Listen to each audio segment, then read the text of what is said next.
ہر کام کے پیچھے اللہ کی کوئی نہ کوئی مصلحت ضرور ہوتی ہے۔ یہ بات مجھے اس دن سمجھ آئی تھی جب میں اپنے پہلے عمرے سے واپس آئی، کیونکہ کچھ عرصے بعد ہی میرے بھائی باہر کے ملک اپنی پڑھائی کے لیے چلے گئے۔ جانے سے پہلے تو وہ سارے انتظام کر کے گئے تھے، کسی سے کہہ کے گئے تھے کہ تم لوگ پانی لے کر آنا، کسی کو کہہ کے گئے تھے کہ ان کے گھر جانا جب ان کو ضرورت ہوگی، اور بھی بہت سارے کام کر کے گئے، صرف اس لیے کہ ان کی غیر موجودگی میں ہمیں کوئی پریشانی نہ ہو۔ لیکن کوئی آپ کے لیے کتنا ہی کب تک کر سکتا ہے؟ ساری زندگی تو نہیں نا کوئی آپ کی رکھوالی کر سکتا۔ اور پھر وہی ہوا جو ہر روایتی زندگی میں ہوتا ہے، 2 دن کسی نے خیال رکھا اور پھر تیسرے دن سب کو اپنے گھر والوں کی پڑ گئی۔ اور ظاہر سی بات ہے یہی ہونا چاہیے، کبھی کبھی تو اپنے رشتے بھی ساتھ چھوڑ جاتے ہیں، یہ تو پھر ہمسائے ہیں۔ اور یہ میری زندگی کا وہ وقت تھا جب مجھے پہلی بار رات میں ڈر کے مارے نیند نہیں آئی، جب میں اپنی امی سے اس بات کے لیے لڑتی تھی کہ میں کیوں محلے کی دکان پہ جا کے سبزی لے کر آؤں، میں کیوں اپنے لیے خود جا کے پھل خرید کے لاؤں، میرے لیے کوئی کیوں نہیں خرید سکتا۔ اسکول یونیورسٹی تک اکیلے جانا میرے لیے قابل قبول تھا، لیکن جب بات اپنی گلی محلے کی آ جائے جہاں پر آپ نے اپنی پوری زندگی گزاری ہو تو بات کچھ اور ہوتی ہے۔ بس پھر دن اور مہینے گزرے اور میں اسی ماحول میں ایڈجسٹ ہو گئی، اور یہ بات سمجھ ہی نہیں سکی کہ جو چیز اللہ نے مجھے میرے پہلے عمرے پر سکھائی تھی وہ تو میری آگے پوری زندگی میں کام آنے والی ہے۔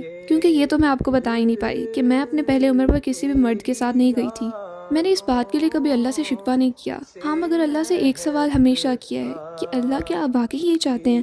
مجھے نہیں لگتا کہ میں اس چیز کے قابل ہوں۔ لیکن پھر میں نے سوچا کہ اللہ کو لگتا ہوگا کہ میں اس چیز کے قابل ہوں تو وہ مجھے اس ذمہ داری میں ڈال رہے ہیں نا، ورنہ وہ مجھ پر کیوں میری استطاعت سے زیادہ بوجھ ڈالیں گے۔ پھر بھی کبھی یقین نہیں آتا کہ میں وہی فائقہ ہوں جس نے کبھی کسی مرد سے بات نہیں کی تھی، اور آج میں مردوں سے لڑ بھی لیتی ہوں۔ اپنے گھر کا، باہر کا، ہر چھوٹے سے لے کر بڑا کام میں خود کر لیتی ہوں، اور یہ کام کرتے ہوئے مجھے کبھی شرم بھی نہیں محسوس ہوئی۔